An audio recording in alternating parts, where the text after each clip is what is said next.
बच्चों, welcome to our YouTube channel Shiksha Edu. तो बच्चों, आज हम क्लास 12th फिजिकल केमिस्ट्री का सबसे फर्स्ट चैप्टर जो हमारा है सॉलिड स्टेट, उसका आज हम सेकेंड लेक्चर लेके आए हैं। हमने इसके पहले वाले लेक्चर में जो हमारा फर्स्ट लेक्चर जो था इस चैप्टर का, एक बेसिक लेक्चर जहां मैंने बताया सॉलिड क्या है, सॉलिड के कौन कौन से टाइप्स हैं, क्रिस्टलाइन सॉलिड, एमोर्फस सॉलिड, ठीक है, उसके बारे में हमने बात किया। और उसी लेक्चर में हमने आपको बताया कि सॉलिड को किस तरीके से on the basis of force के बेसिस पे हमने सॉलिड का क्या क्लासिफिकेशन किया था, है ना। ये सारे टॉपिक्स में ionic solid, molecular solid, covalent solid, metallic solid, ये सारे टाइप्स, इनके क्या प्रॉपर्टीज, सबके बारे में डिटेल एक्सप्लेनेशन है हमारा फर्स्ट लेक्चर। आज का लेक्चर बहुत ही इंपॉर्टेंट है, सीधे यहाँ से क्वेश्चन हमारे बोर्ड में और जो भी कॉम्पिटिटिव एग्जाम है वहां से आता है ये, ठीक है। आज के लेक्चर बच्चों पढ़ने वाले हैं हम लैटिस क्या है, सबसे पहले यूनिट सेल के बारे में जानेंगे हम, ठीक है। यूनिट सेल क्या होता है, ठीक है, यूनिट सेल के टाइप्स कैसे हैं, कौन कौन से टाइप्स हैं, और क्या है ब्रेविस लैटिस, ठीक है। और इस पर कुछ अच्छे अच्छे क्वेश्चन करने वाले हैं हम लोग। तो आज का लेक्चर बहुत इंपॉर्टेंट है, पूरे लेक्चर को ध्यान से देखिए, एक एक टॉपिक को समझते चलिए, और उसके बाद हम जो भी क्वेश्चन इसके लास्ट में देंगे, है ना, उसको वीडियो पॉज करके आप पहले खुद से बनाइएगा और फिर देखिए कि हम कैसे उसको सॉल्व कर रहे हैं, ठीक है बच्चों। तो चलिए स्टार्ट करते हैं। सबसे पहले व्हाट इज लैटिस, लैटिस का डेफिनेशन क्या हो सकता है ना। लैटिस क्या है, ठीक है, पहले इसका डेफिनेशन देख लेते हैं फिर इसको समझते हैं हम। लैटिस क्या है बच्चों, the 3D regular arrangement of constituent particles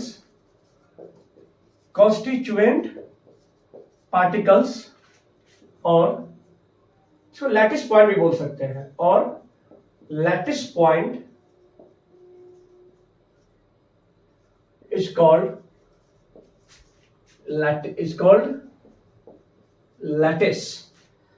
बच्चों क्या है लैटिस, क्या है, तो यह एक 3D में, 3D मतलब लेंथ ब्रेथ हाइट, है ना, ऐसा अरेंजमेंट होगा।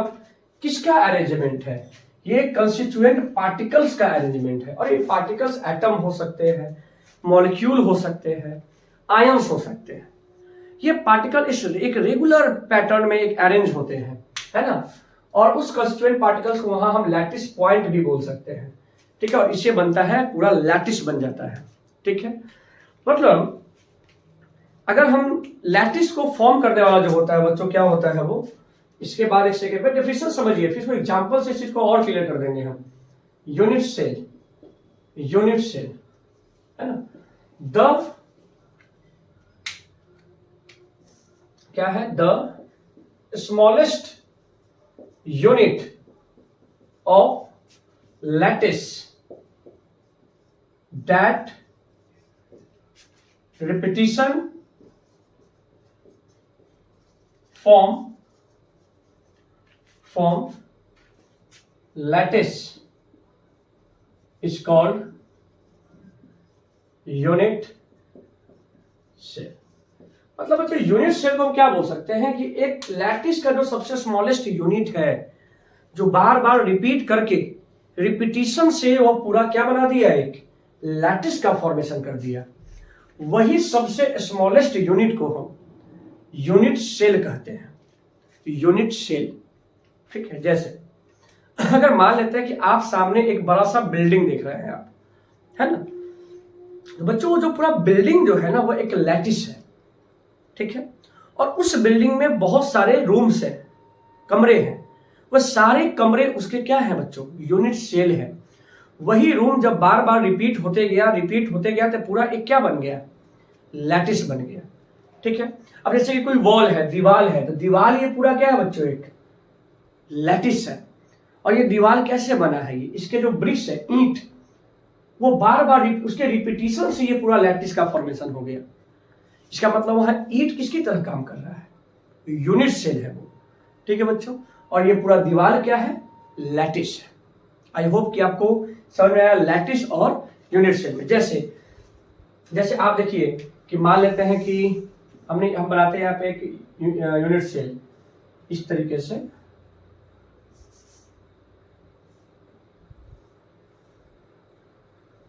थोड़ा सा ड्राइंग पर ध्यान दीजिएगा आप लोग।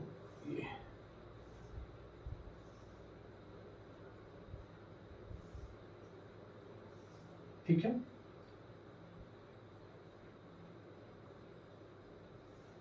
ये एक बना यूनिट सेल। अब देखिए यही बार बार रिपीट करेगा। मान लेते हैं अभी दूसरा है ना,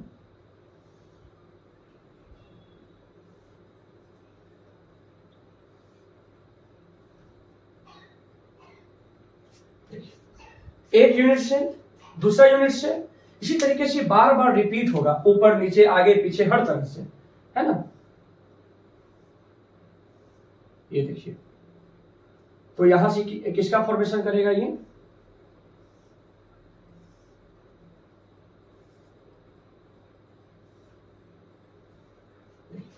तो क्या दिखाई दे रहा है यहाँ पर, एक ब्लैक, फिर रेड, फिर ब्लैक, ऐसे और बढ़ाते जाएंगे।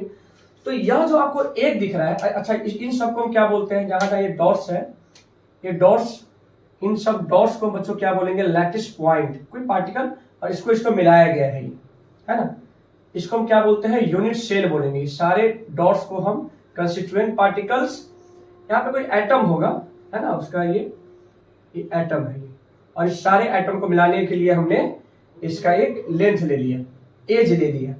तो ये यूनिट सेल जो है ये बार बार, देखिए बच्चों, तो ये मैंने बताया यूनिट सेल, ये पूरा अगर एक लैटिस है तो ये एक एक पोर्शन इसका यूनिट सेल है।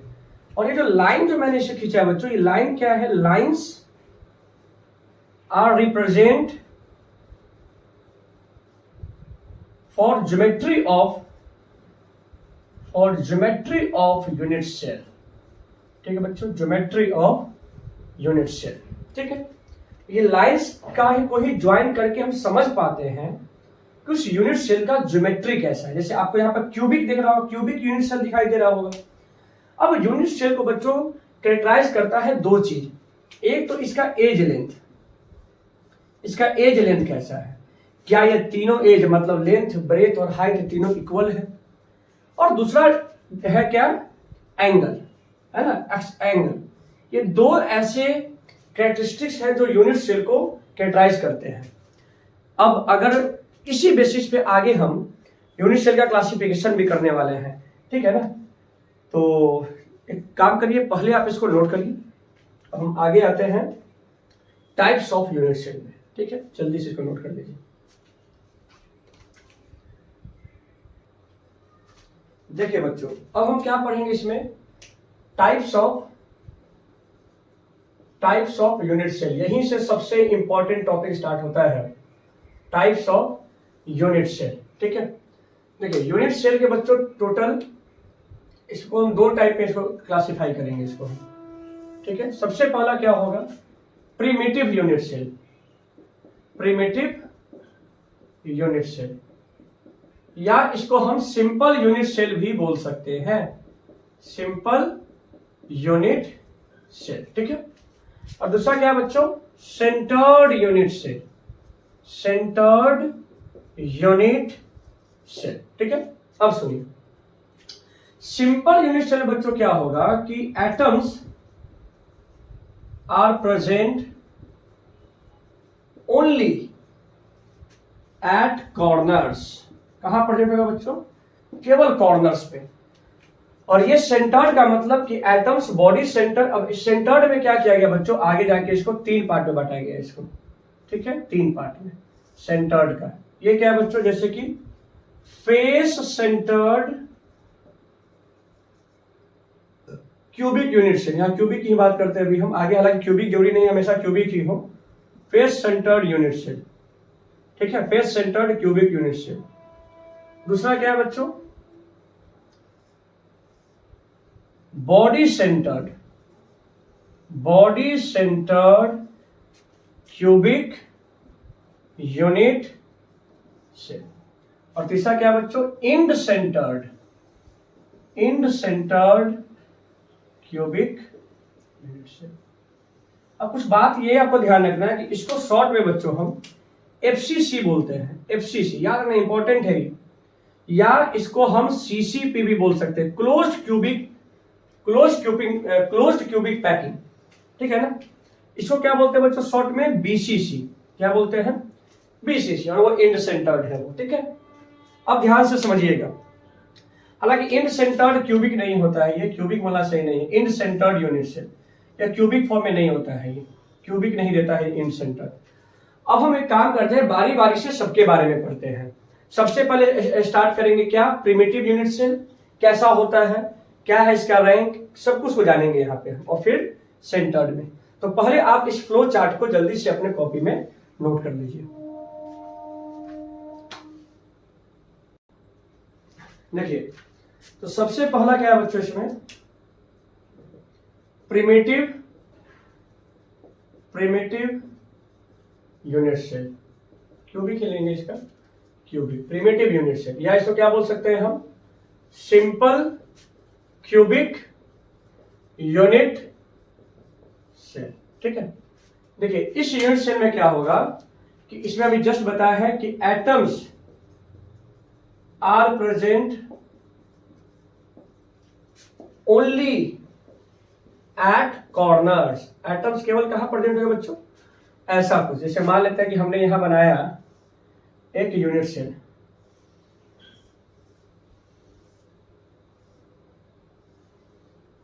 ये क्या है? एक यूनिट सेल है ना। तो इसमें एटम जो होंगे बच्चों केवल कहां पे प्रेजेंट होंगे? केवल और केवल कॉर्नर्स पे, है ना, ये कॉर्नर्स पे, ठीक है, कॉर्नर्स पे, ठीक है। टोटल 8 कॉर्नर है, 8 पर एटम्स अवेलेबल है, ठीक है, केवल कॉर्नर पे होगा। इसमें टोटल कितने फेस होते हैं? 6 फेस होते हैं। अब क्यूबिक में देखा जाए तो आपको पता है कि इसका एक्सियल लेंथ जो होगा बच्चों, एक्सियल लेंथ तीनों इक्वल होगा। मतलब अगर हम इसको बोल देते हैं A, ब्रेथ को B और हाइट को ऊपर क्या C, यहाँ पे एक्सियल लेंथ जो होगा बच्चों A = B = C। और एक्सियल एंगल कितना होगा? एक्सियल एंगल जो होगा कितना डिग्री का होगा? ये 90 डिग्री का होगा। अब एक इंपॉर्टेंट समझिए, इसका अगर बोला जाए contribution of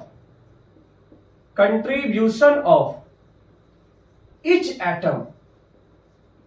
atom in unit cell is equal to 1/8। एक एटम का कंट्रीब्यूशन अगर वो कॉर्नर पे है तो उस एटम का कितना पार्ट यूनिट सेल के अंदर होगा? तो 8 1/8 मतलब टोटल 8 पार्ट है, तो उसका एक पार्ट ही। अब बताइए, अगर हम यहाँ पे एटम रखे हैं तो क्या इस एटम का पूरा वॉल्यूम इस यूनिट सेल के अंदर में है क्या? ऐसा नहीं है। तो कितना अंदर में है? तो 1/8 पार्ट है। कैसे? तो समझिए इस चीज को। यहाँ पे जैसे अगर पता है ये एक पूरा एटम है, ये है ना, इस तरीके से ये पूरा एटम है, यहाँ पर ध्यान दीजिए, और ये ऐसा है और ये इस तरीके से इधर गया है। तो एक बात है कि आधा पार्ट तो पहले ही ऊपर है, इसका मतलब बस आधा एटम ऐसे बच गया। देखिए, है ना, ये लैटिस पॉइंट, यहाँ पर ध्यान दीजिएगा आप लोग, ये लैटिस पॉइंट है, ये वाला बात बता रहे हैं। मतलब आप क्या देख रहे हैं? आधा जो है ऑलरेडी ऊपर है। अब देखिए इसका मतलब इसमें से ये और यहाँ ऐसे गया है। उसी तरीके से देखा जाए तो इधर ऐसे पीछे भी होगा, है ना, और इधर ऐसे भी होगा।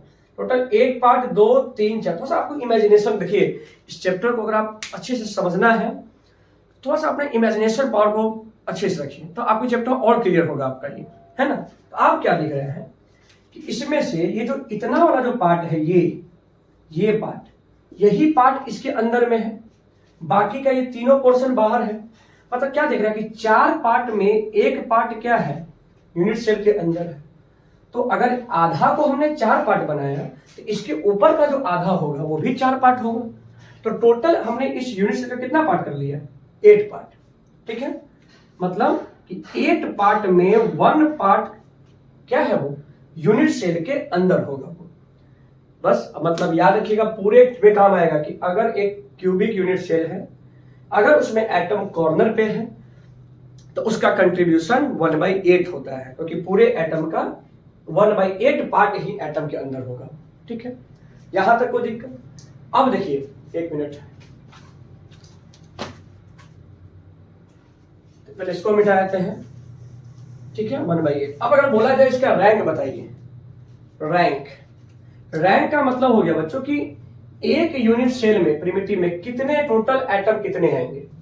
तो आपको पता है कि ऐसे टोटल 8 कॉर्नर है और हर एक कॉर्नर पे एटम है, और एक एटम अगर इस कॉर्नर पे है तो उसका कंट्रीब्यूशन 1/8 का है।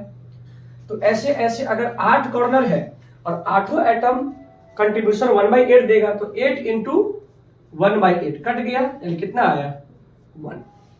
मतलब प्रिमिटिव यानी कि सिंपल क्यूबिक यूनिट सेल के एक यूनिट सेल में टोटल एक एटम होते हैं, एक एटम 1 एटम होंगे, ठीक है। तो कि हर एक एटम जो कॉर्नर पे है उसका कंट्रीब्यूशन 1/8 है, और अगर 8 एटम है तो 8 से मल्टीप्लाई कर दी तो 1 यूनिट सेल आ गया, इसका 1 एटम आ गया पर यूनिट सेल, किसमें, सिंपल में, ठीक है। तो ये आपको ध्यान रखना है किसका, सिंपल का। चलिए अब नेक्स्ट आते हैं सेंटर्ड वाले में। पहले आप इसको जल्दी से नोट कर दीजिए।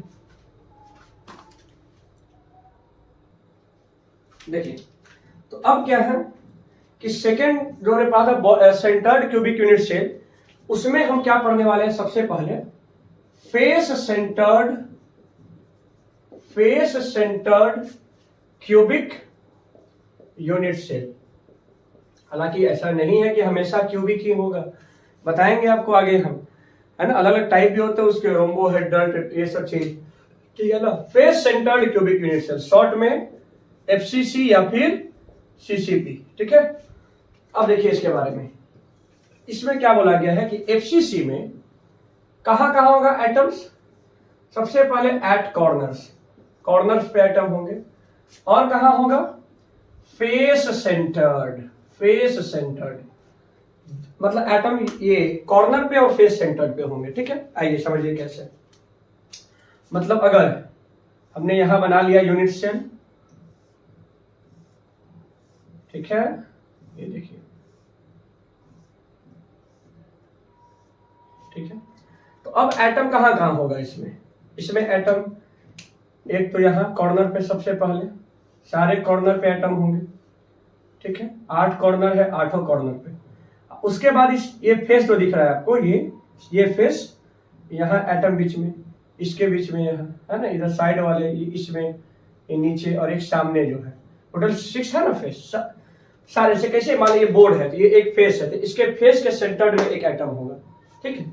अब समझिए कि आपको एक बात अच्छे से पता है कि अगर कॉर्नर पे होगा तो सबसे पहले टोटल कंट्रीब्यूशन देखिए कि कॉर्नर वाला कंट्रीब्यूशन कितना देगा, यहीं पर लिख देते हैं हम। कॉर्नर पे तो टोटल 8 कॉर्नर है इंटू 1/8, अभी जस्ट पीछे बताया है, कितना आ गया ये 1, ठीक। क्योंकि एक एटम अगर कॉर्नर पे होगा तो उसका कंट्रीब्यूशन उस यूनिट सेल के अंदर 1/8 होता है। अब समझिए फेस सेंटर्ड में क्या मामला है। अगर मान लेते ये सामने देखिए फेस है ऐसे, अगर यहां पर अगर एक एटम है तो इस पूरे एटम का हाफ पार्ट जो है इस यूनिट सेल के इधर अंदर है, हाफ कहां है, ये बाहर है। मतलब टोटल अगर 2 पार्ट में है तो एक पार्ट ही तो अंदर है ना, तो कंट्रीब्यूशन कितना हो गया इसका 1/2। और ऐसे ऐसे टोटल कितने फेस हैं, 6 फेस है, टोटल 1/2 इंटू 6 मतलब कितना एटम आ गया इसका 3। मतलब इसका बोलेंगे रैंक बताइए आप, इसका रैंक कितना टोटल, तो एक है वहां 1 + 3 दैट इज 4। मतलब क्या बोल सकते हैं कि number of atom in FCC unit cell में के एक यूनिट सेल में टोटल 4 एटम होते हैं, ठीक है। मैंने बताया कैसे, कहां कहां लोकेशन है, क्या है इसका, ठीक है। कॉर्नर पे तो 1/8 इंटू 8, फेस सेंटर है तो 1/2 इंटू 6 3, ठीक है। इसको नोट करिए। अब आते हैं कहां हम लोग, इसके बाद कौन सा, बॉडी सेंटर्ड, ठीक है बच्चों, जल्दी से इसको नोट करिए। देखिए अब इसके बाद क्या पढ़ेंगे बच्चों हम लोग, body centred cubic unit, body centred cubic unit cell, BCC. Short में क्या, शॉर्ट फॉर्म याद रखना है आपको, क्वेश्चन में कभी पूरा नहीं लिख के देगा, बीसीसी लिख देगा सीधा, समझ जाना है आपको। देखिए तो बॉडी सेंटर्ड में क्या याद रखना है कि इसमें एटम्स कहां कहां होंगे, एटम्स सबसे पहले तो एट कॉर्नर्स, कहां होगा, कॉर्नर्स पे, और दूसरा बॉडी सेंटर, बॉडी के बिल्कुल बीचों बीच। ठीक है, मतलब कुछ ऐसा देखिए, ये यूनिट सेल हम बना रहे हैं, क्यूबिक यूनिट सेल है ना। इसमें एटम सबसे पहले कहां होंगे, पूरे कॉर्नर पे, एक कॉर्नर, 2 3 4 5 6 7 8, और एक एटम इस पूरे बॉडी के बिल्कुल बीचों बीच। जैसे हमारे तो ये पूरा एक रूम है, एक क्यूबिक, तो उसके बॉडी जब बिल्कुल बीचों बीच में होगा, है ना, तो बॉडी सेंटर। मतलब फिर से बताइए टोटल कितने एटम हो जाएंगे इसमें, तो कॉर्नर पे अगर है तो 1/8 इंटू 8, मतलब एक एटम। अगर एक एटम बॉडी के सेंटर में है बिल्कुल, तो पूरा एटम ही तो उस यूनिट सेल के अंदर होगा। ये पूरा मान ले एक क्यूबिक यूनिट सेल, एक बॉडी, एक यूनिट से एक एटम बिल्कुल बीचों बीच में, तो वह एटम पूरा क्या है, उस यूनिट सेल के अंदर होगा। तो इसका मतलब कि ये कितना हो जाएगा, टोटल 1। मतलब अगर हम आपसे रैंक पूछ दे कि इसका रैंक क्या, 1 + 1 दैट इज इक्वल टू 2।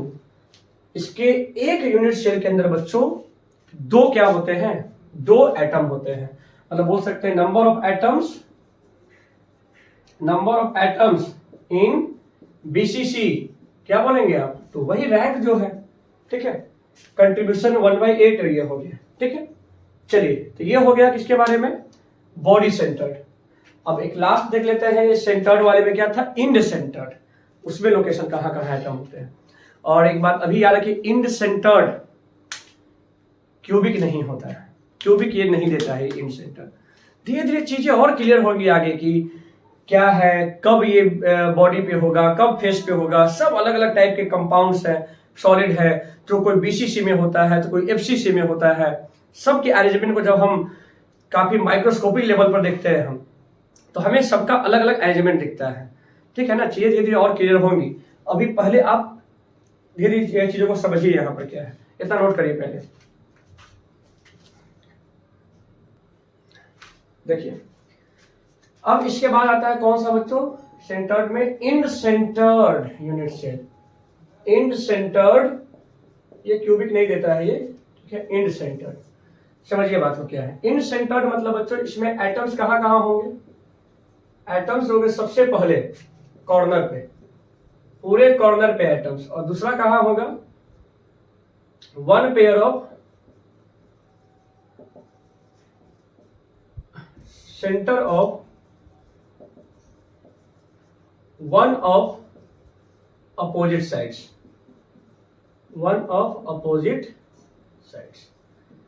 ठीक है ना, टोटल 6 फेसेस हैं, जिनमें से किसी एक फेस के अपोजिट में, मतलब टोटल 6 फेस है, एक ऊपर या नीचे वाले उसके सेंटर्ड में होगा ये एटम। ठीक है ना, देखिए तो जैसे कहने का मतलब कुछ ऐसा है, अगर इसको हम डायग्राम में बना के दिखा है, तो ये मान लेते हैं अपना एक यूनिट सेल है, ये यूनिट सेल है ये।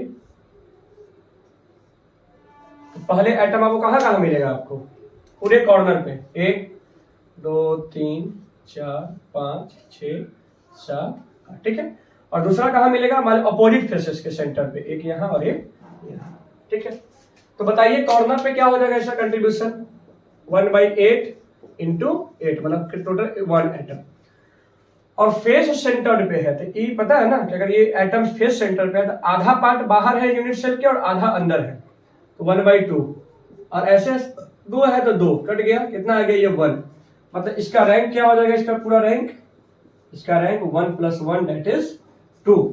मतलब इंड सेंटर्ड यूनिट सेल के अंदर एक यूनिट सेल में टोटल 2 एटम होते हैं।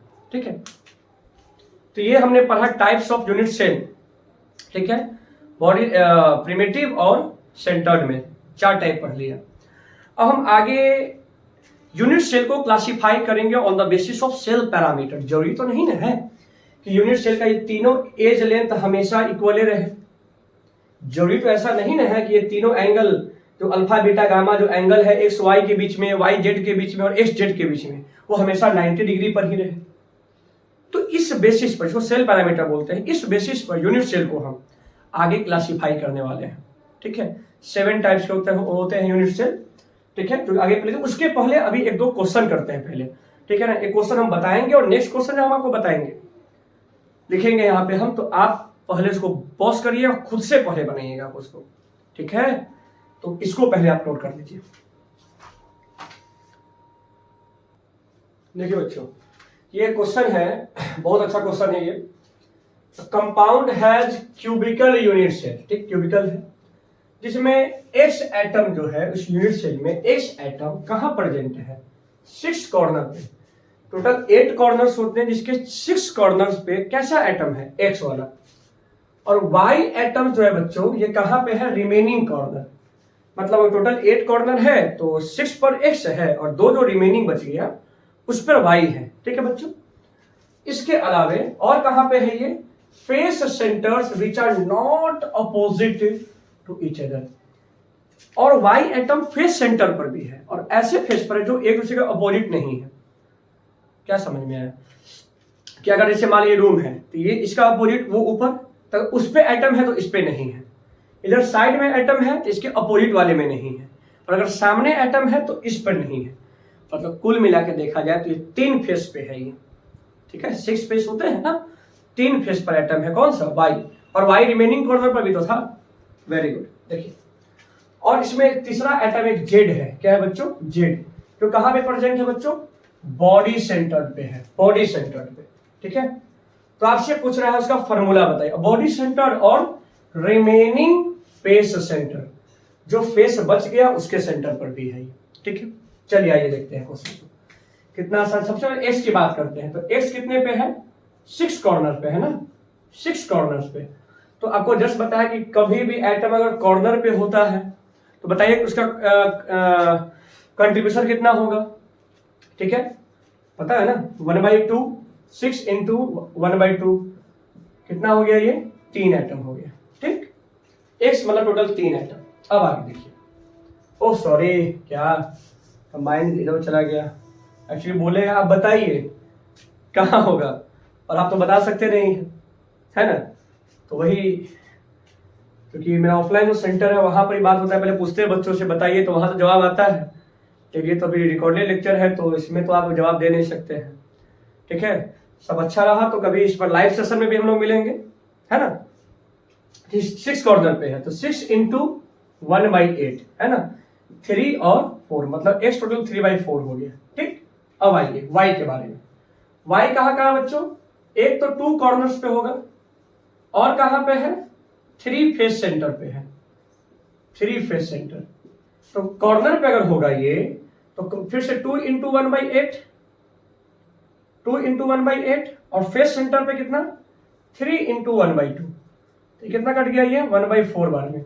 मतलब अगर देखा जाए टोटल वाई कितना हो गया, टोटल वाई तो 1/4 प्लस 3/2 कितना एलसीएम आ जाएगा इसका, इसका एलसीएम 4, तो 1 प्लस 3, 2, ये 2 बार में 6, मतलब कितना आ गया, 7/4 हो गया वाई एटम, ठीक है। अब आइए किसके बारे में बात करते हैं, जेड के बारे में। तो जेड कहाँ कहाँ है बच्चों, बॉडी सेंटर और फेस सेंटर। तो जेड अगर बॉडी सेंटर में है, बॉडी सेंटर में है, तो एक तो सबसे पहले 1 एटम हो गया इसका पूरा कंप्लीट, और दूसरा कहां पे है ये, face centre, remaining face centre. तो अगर 3 फेस पर वाई था तो 3 फेस और बच गया ना, तो 3 इंटू 1/2, पता है ना, फेस पर जब भी एटम होता है फेस सेंटर पे तो उस एटम का कंट्रीब्यूशन 1/2 होता है, तो 3/2 हो गया। मतलब यहाँ पर बनाते हैं, देखो टोटल जेड कितना हो गया यहाँ पे, टोटल जेड तो 1 प्लस 3/2, मतलब 2 1 जा 2, कितना हो गया ये, 5/2 हो गया। मतलब फॉर्मूला क्या बना, देखिए एक्स कितना है टोटल 3/4, वाई कितना है टोटल 7/4, और जेड कितना है टोटल 5/2। अब आप फॉर्मूला में तो फ्रैक्शन में देखते नहीं है, तो हम क्या करते हैं पता नहीं, ये जो फ्रैक्शन में है तो इसको इंटीजर में चेंज करने के लिए हम क्या कर देंगे, इन तीनों का एलसीएम लेते हैं पहले। 4 4 2 का एलसीएम कितना आता है, इसका एलसीएम 4 आता है, सब में 4 से मल्टीप्लाई कर दीजिए आप, है ना।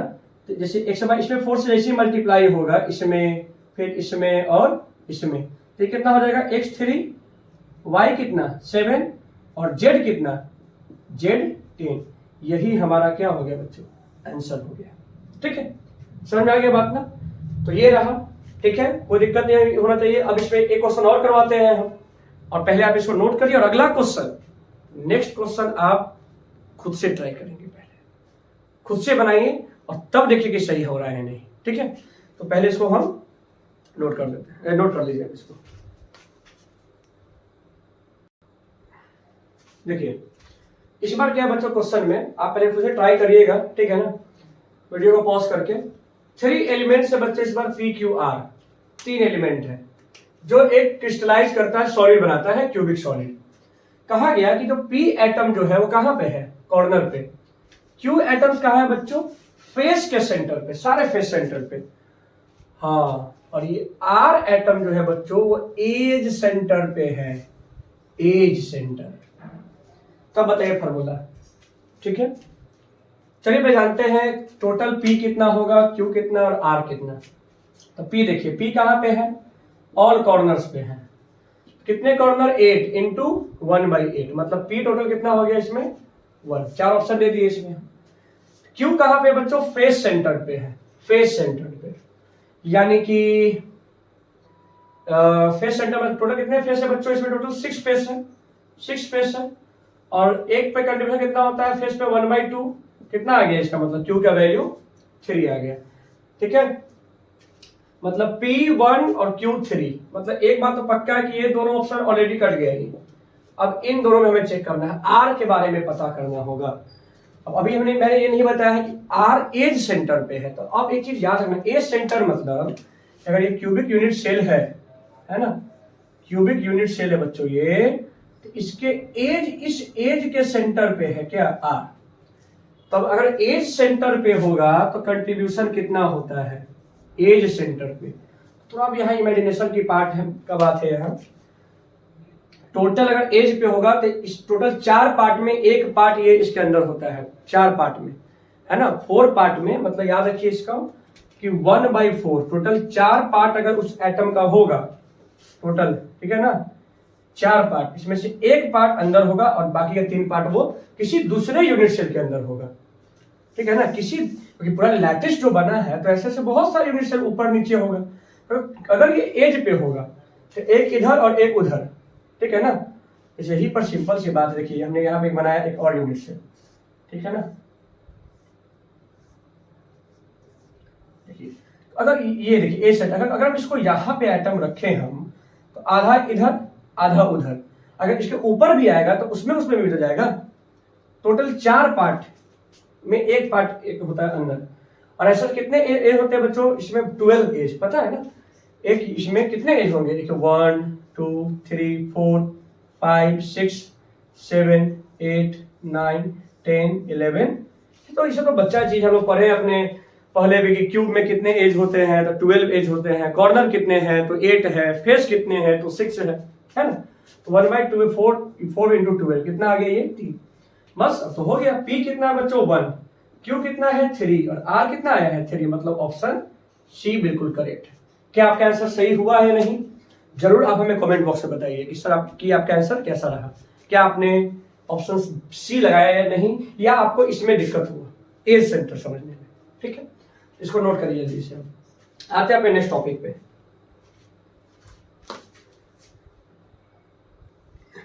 देखिए बच्चों, अब जानने वाले हैं types of unit cell according to their cell parameter.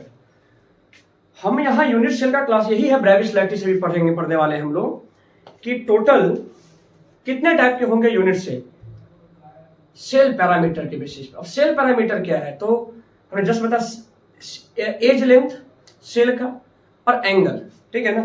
मतलब इसमें टोटल एक होता है सेल पैरामीटर, 2 टाइप के होते हैं। एक होता है क्रिस्टलोग्राफिक एंगल, क्रिस्टलोग्राफिक एंगल तो होता है अल्फा, बीटा और गामा, ठीक है ना। Just wait. और दूसरा क्या है बच्चों, क्रिस्टलोग्राफिक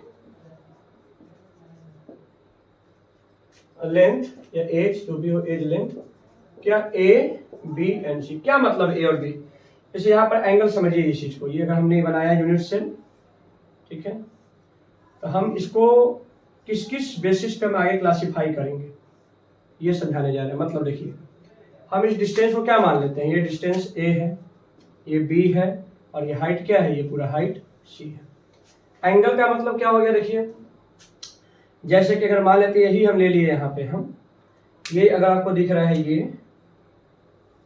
एक्स एक्सिस हो गया, ठीक है। ये जो ऊपर जो दिख रहा है ये क्या है, ये वाई एक्सिस, और ये यहाँ पर क्या है, ये यहाँ पर जेड।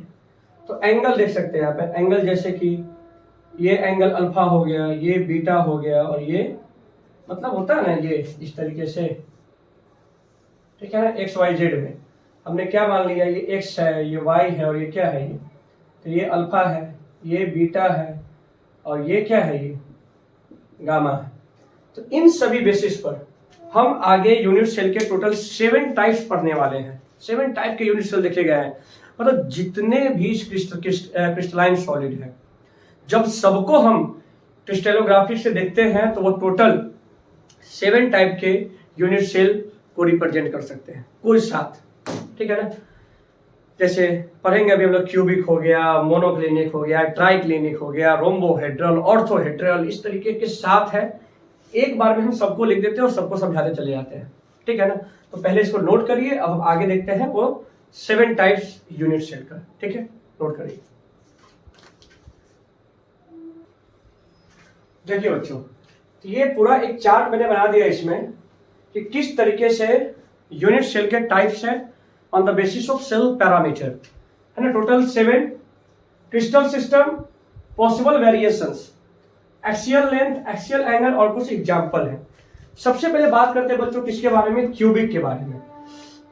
तो जो क्यूबिक यूनिट सेल जो होता है उसके कौन कौन से यूनिट सेल बन सकते हैं, तो प्रिमिटिव, बीसीसी और एफसीसी। मतलब क्यूबिक यूनिट सेल बता रहे, प्रिमिटिव मतलब जिसमें एटम केवल कॉर्नर पे हो, BCC body centred cubic, FCC face centred, सब पीछे बताया है अभी जस्ट। 3 टाइप का ये यूनिट सेल देता है कौन, क्यूबिक। इसका एक्सियल तीनों ए बी सी, तीनों लेंथ ब्रेथ हाइट तीनों सेम होगा, और तीनों एंगल एक्सियल एंगल 90 डिग्री होंगे। NaCl, ZnS, copper, zinc blende, ZnS को जिंक ब्लेंड भी बोलते हैं, एक और है। ये सब जो आयोनिक कंपाउंड है इनका लैटिस का यूनिट सेल क्यूबिक होता है। आगे पढ़ेंगे हम लोग आयोनिक कंपाउंड का भी classification, NaCl type, ZnS type, ये सब चीज। टेट्रागोनल, ये 2 टाइप का देगा पॉसिबल वेरिएशन, एक प्रिमिटिव दे सकता है और बीसीसी दे सकता है, ठीक है। यार मैं इसमें 2 लेंथ इक्वल, तीसरा इक्वल नहीं रहेगा, लेंथ ब्रेथ इक्वल हो सकता है, हाइट इक्वल नहीं रहेगा। सबका डायग्राम आपके एनसीईआरटी में है, और हम इस लेक्चर में ही क्या करेंगे, एक जगह यहाँ पे इसका पिक्चर जो है यहाँ पे हम अटैच कर देंगे हम साथों, जो आप देख लीजिएगा उसको, ठीक है ना। यहीं पे होगा वो पिक्चर जहाँ पे आपको देख लेना है उसको, ठीक है। चलिए, तो अब क्या है कि एग्जाम्पल देख लेना आपको, तीनों एंगल 90 डिग्री होगा। ऑर्थोरोम्बिक क्या होगा, जिसमें ऑर्थोरोम्बिक एक ऐसा यूनिट सेल होने वाला है बच्चों जो चारों टाइप के पॉसिबल वेरिएशन दे सकता है, प्रिमिटिव, बीसीसी, एफसीसी, इन सेंटर। क्या क्यूबिक दिया है इन सेंटर? नहीं। अगर आपसे बोला जाएगा कि ऐसा कौन सा यूनिट सेल है जो 4 टाइप के पॉसिबल वेरिएशन दे सकते हैं, प्रिमिटिव, एफसीसी, बीसीसी, इन सेंटर, 4 ऑप्शन दे देगा उसमें, तो याद रखना ऑर्थोरोम्बिक, ऑर्थोरोम्बिक, ठीक है। चलिए आगे देखिए, तीनों लेंथ इक्वल नहीं और तीनों एंगल 90 डिग्री होगा। एग्जांपल BaSO4 और KNO3। हेक्सागोनल में क्या है, ये केवल प्रिमिटिव देगा, only primitive means atom present only at corner, only at corner. 2 length breadth equal, height equal नहीं होगा उसका। 2 एंगल मान लेते एक्स वाई के बीच में और वाई जेड के बीच में 90 डिग्री, लेकिन तीसरा एंगल जो है वो 120 डिग्री गामा जो होगा, ठीक है ना, एक्स जेड के बीच में। ग्रेफाइट और जिंक ऑक्साइड। आगे क्या है, रोम्बोहेड्रल, प्रिमिटिव, तीनों लेंथ इक्वल, तीनों एंगल 90 डिग्री के इक्वल नहीं रहेगा, कुछ एंगल उसका अलग होगा, तीनों का तीनों एंगल आपस में, ठीक है ना। एग्जांपल क्या है, कैल्शियम कार्बोनेट, और यही है सिनेबार, एलोय है ये HGS, ठीक है, मरकरी का एलोय, सिनेबार। मोनोक्लिनिक है बच्चों, प्रिमिटिव इन सेंटर, मतलब मोनोक्लिनिक में भी एटम केवल कहां पे होंगे, कॉर्नर पे और इंड सेंटर्ड पे। इंड सेंटर पता है ना कि किसी एक अपोजिट साइड के, है ना, एक अपोजिट साइड में एटम अवेलेबल होगा, उसको इंड सेंटर्ड बोलते हैं, ठीक है। क्या है, अल्फा गामा 90 और बीटा 90 नहीं होना चाहिए। ये एग्जांपल है सोडियम सल्फेट इंटू 10:2। ट्राइक्लिनिक को केवल प्रिमिटिव देगा। अच्छा अब एक चीज देखिए, टोटल अगर आप यूनिट सेल को काउंट करें, देखो अब ऐसे लगता क्या था कि हमने पढ़ा है टोटल 4 टाइप के unit cell, primitive, FCC, BCC और इन सेंटर। और अगर ये 7 टाइप के यूनिट सेल है, अगर सातों 4-4 टाइप का वेरिएशन देता तो टोटल 28 टाइप के यूनिट सेल पॉसिबल थे। ऐसा नहीं होता है, कोई बीसीसी देगा, एफसीसी देगा तो कोई ये नहीं देगा। मतलब चारों टाइप केवल ऑर्थोरोम्बिक ही दे रहा है, बाकी जैसे क्यूबिक 3 दे रहा है, प्रिमिटिव, बीसीसी और एफसीसी। वही अगर ये सब है, इसमें आइटम केवल कॉर्नर पे हो सकते हैं। इन सबको जब सबको हम काउंट करेंगे, इन सबके पॉसिबल वेरिएशंस को, देखिए कितना आ रहा है टोटल, 1 पॉसिबल, 2, 3, ये प्रिमिटिव 4, 5, 6, 7, 8, 9, 10, 11, 12, 13, 14, यानी कि 14 जो पॉसिबल वेरिएशंस है, 14 टाइप के जो यूनिट सेल बने हैं, इन्हीं को बच्चों ब्रेविस लैटिस कहते हैं। ठीक है ना, ब्रेविस लैटिस। अगर ये सब 4-4 देता तो टोटल 28 होता, लेकिन ब्रेविस ने ऐसा देखा कि सारे यूनिट सेल, चारों टाइप के यूनिट सेल का फॉर्मेशन नहीं कर सकते हैं। ठीक है ना, सबका अलग है। तो इस बेसिस पर हमने क्या बोला, टोटल 14 टाइप के यूनिट सेल पॉसिबल है, यानी कि 14 इशू बोलते हैं 14 ब्रेविस लैटिस। ठीक है बच्चों, तो ये रहा हमारा आज का लेक्चर, जहां पे हमने क्या पढ़ लिया, ब्रेविस लैटिस ये सब के बारे में, यूनिट सेल, सेल पैरामीटर। हमारा अगला लेक्चर और भी इंपॉर्टेंट होने वाला है।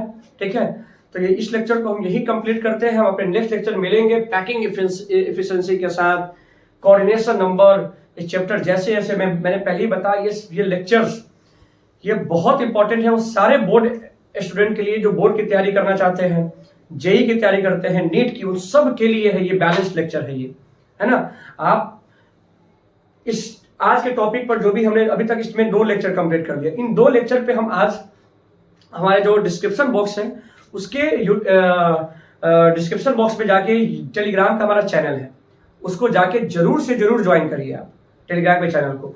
और वहां पे आपको इस सॉलिड स्टेट का टॉपिक वाइज जैसे जैसे हमारा लेक्चर खत्म होगा उसके डीपीपी आपको वहां मिल जाएंगे। ठीक है, क्लास नोट्स भी आपको दे सकती है जो भी बोर्ड में है।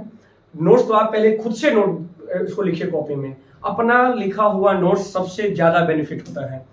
कितना भी आपको पीडीएफ फॉर्म में नोट्स मिल जाए तो आपको प्रोवाइड कर दे, लेकिन वो सबसे बेटर क्या है जो क्लास में लिखवाया गया, ठीक है, और उसको आपने अपने हाथ से कॉपी में लिखा, और उसके बाद डीपीपी जो है उसको क्वेश्चन बनाइए। क्वेश्चन बने, जो डाउट्स हो जरूर आप हमसे बात करिए, हमें आप टेलीग्राम पे बताइए, जो भी डाउट्स हो हमारे कमेंट बॉक्स में बताइए, हम आपके डाउट्स को क्लियर कर देंगे। ठीक है, तो अब मिलते हैं अपने नेक्स्ट लेक्चर में। अगर आपको हमारी लेक्चर पसंद आ रहा हो जरूर लाइक करें, जरूर से जरूर लाइक करें। ये हमारे लिए एक हमारा एटीपी है, आपका सपोर्ट हमें अभी बहुत जरूरत है इसका। ठीक है, तो बस इतना ही है आज के लेक्चर में। ठीक है बच्चों, थैंक यू सो मच।